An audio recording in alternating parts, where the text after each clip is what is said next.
నేను రాసిచ్చిన మందులు వాడండి. అలాగే డాక్టర్, థ్యాంక్ యూ.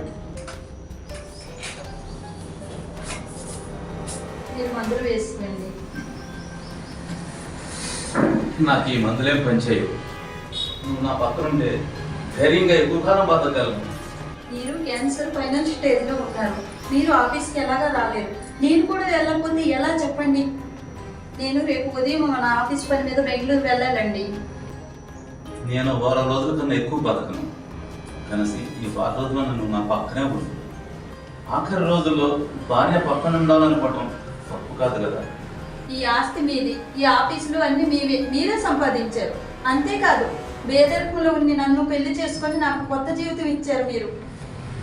మీకన్నా నాకు ఏది ఎక్కువ కాదు, కానీ బాధ్యత తప్పించుకోలేను కదండి. ఇందులో నా స్వార్థం కూడా ఉంది. నా వయసు 60, ఈ వయసు 30. నా భార్య చనిపోయిన తర్వాత ఒంటరిగా ఉండలేక నా ఆస్తుల్ని, ఈ వ్యాపారాలని నువ్వైతే కాపాడగలవని నమ్మకంతో నేను పెళ్లి చేసుకున్నాను. నా తదనంతరం కూడా నీకు ఏ లోటు చేయను. నాకు తెలుసు. ఎక్కువ ఆలోచించకండి. మీరు ప్రశాంతంగా పడుకోండి. రేపు డాక్టర్ గారు వస్తారు, మీరు కోలుకుంటారు. అది జరగదు. నా శరీరం చెప్పే మాట నాకు వినిపిస్తుంది. నేను ఎంతకాలం బతకను. నా టైం అయిపోవచ్చింది. అది రేపు ఎల్లుండి అనేది అదే తెలియదు. ఈ సమయంలో ఆ డాక్టర్ కన్నా నువ్వు నా పక్కనుంటేనే నేను త్వరగా కోలుకుంటాను, లేదా ప్రశాంతంగా మరణిస్తాను. బెంగళూరు ట్రిప్ క్యాన్సిల్ చేయి. ఎందుకు అలా మాట్లాడతారు? మీ దగ్గర పర్సనల్ సెక్రటరీగా నేను పనిచేసే నన్ను మీ భార్యగా చేసుకొని ఇన్ని బాధ్యతలు ఒప్పచెప్పారు. అలా చిన్నపిల్లల వాళ్ళగా మొక్కుపడి పడితే ఎలా? రేపు ఉదయం నేను బెంగళూరు వెళ్ళి తీరాలి. మనకి కోట్లలో నష్టం వస్తుంది. బాధ్యతలన్నీ సక్రమంగా నెరవేర్చాలి కదా. సరే, నీ ఇష్టం. ఇప్పటికే లేట్ అయింది. ఫోన్ చేసి పడుకో, రెస్ట్ తీసుకో. ఒక్క నిమిషం. నా ఆస్తి వివరాలని నీకు బాగా తెలుసు. నా ఇన్వెస్ట్మెంట్లు, నా షేర్లు, నా డిబెంచర్లు ఇవన్నీ నీకు బాగా తెలుసు. కానీ నీకు తెలియని నాకు సంబంధించిన ఒక రహస్యం మేడపైన కుడివైపున లాక్ చేసిన గదిలో ఒకటి ఉంది. దాన్ని ఎప్పుడు తెరవద్దు. నా జీవితానికి సంబంధించి నీకు తెలియని ఒక రహస్యం ఒకటి ఉంది. అది నీకు తెలియకూడదు. ఆ గది తలుపు తీయకు. పొరపాటును తీసిన దానిలో బ్లూ కలర్ బాక్స్ ఒకటి ఉంది.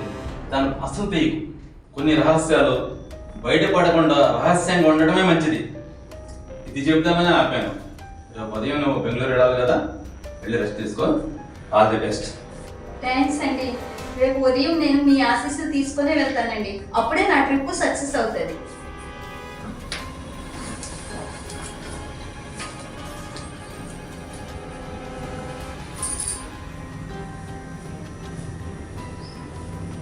ఏమండి? ఏమండి? ఏమండి?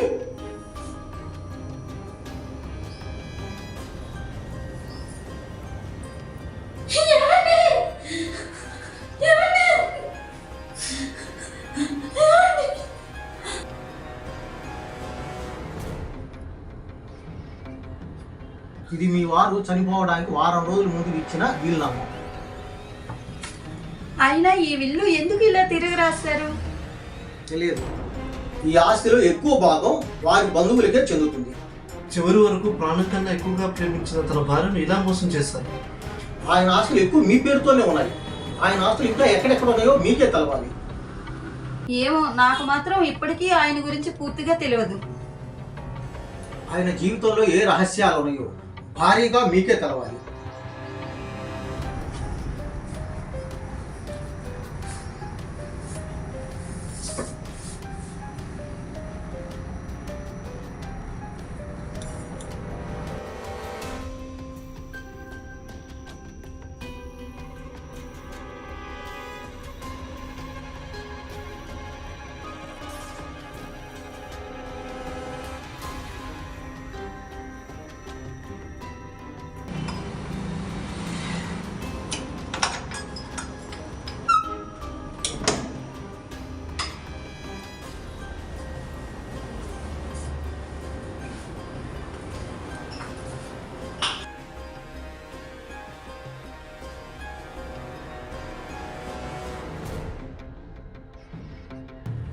ఏముంది ఈ గదులు?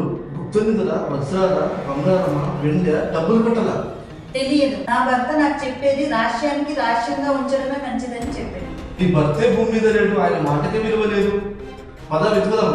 మనం చూడలేదనుకో ఆయన బంధువులు వచ్చి మొత్తం దోచుకుపోతారు. నిజంగా లోపల విలువైనవి ఉన్నాయంటావా? విలువైనవి ఉన్నాయి కాబట్టి లోపల అంత రహస్యంగా దాచారు. లోపలికి పద. అవును, ఎక్కువ ఆస్తి వాళ్ళ బంధువులకే ఇచ్చి చచ్చాడు. ఇంకా లోపల వజ్రాలు బంగారం ఏమున్నాయో పదా చూద్దాం. లేకపోతే అవి కూడా పరాయి వాళ్ళు చూస్తే అవుతాయి. పదా చూద్దాం.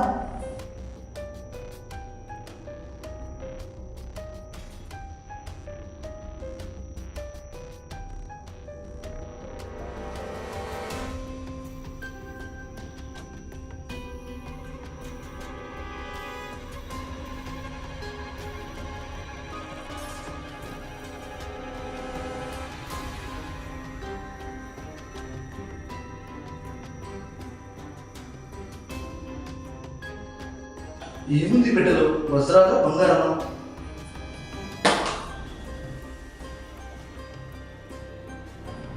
ఏముంది ఇందులో? తెలీదు. టీవీలో పెట్టు చూద్దాం. సరే.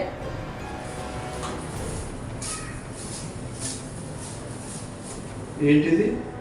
కోకాయిల్ లాగా ఉంది. ఏదో లాగా ఉంది.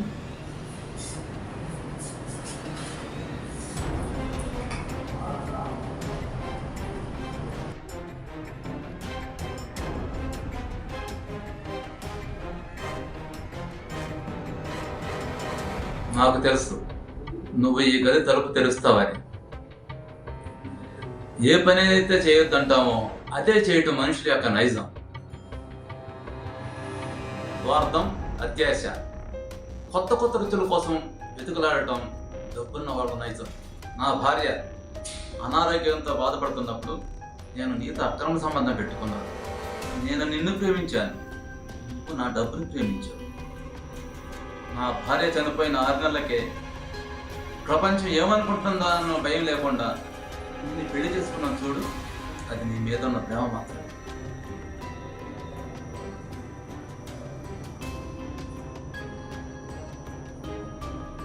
కానీ నువ్వు నన్ను ప్రేమించలేదు, మన ఫ్యామిలీ డాక్టర్ని ప్రేమించావు. మీకు పాత పరిచయం ఉంది. అప్పటి నుంచి మీ ఇద్దరికి అక్రమ సంబంధం ఉందని నా ఎంక్వైరీలో తేలింది. తరచూ నాకు అనారోగ్యం రావడానికి కారణం నా మీద విషప్రయోగం జరిగిందని నా బంధువు ఒక డాక్టర్ చెప్పాడు.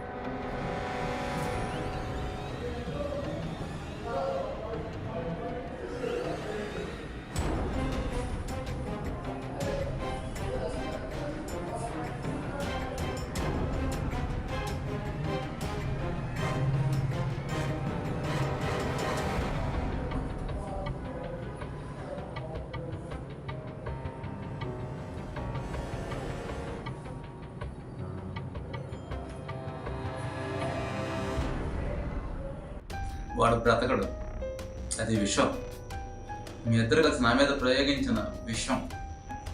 నేను వ్యాపారస్తుని, నన్ను దెబ్బ కొట్టిన వాడిని తిరిగి దెబ్బ కొట్టకుండా నేను ఎలా ఉంటాను? అది కాన్సన్ట్రేటెడ్ పొటాషియం సైనైడ్, దానికి విరుగుడు లేదు.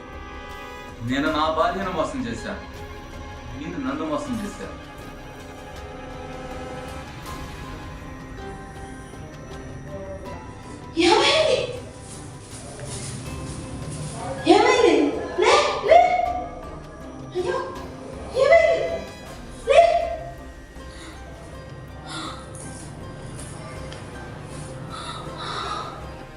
మనమంతా స్వార్థం నిండిన మనుషులు.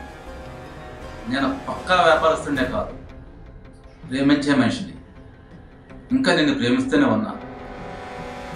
నీ జీవనానికి ఏ ఇబ్బంది లేకుండా నీకు అన్ని ఏర్పాట్లు చేశాను.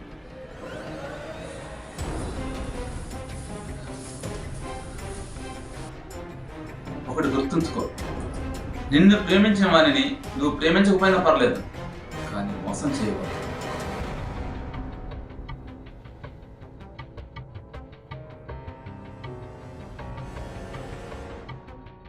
తక్కువ ఆస్తి ఇచ్చానని బాధపడకు.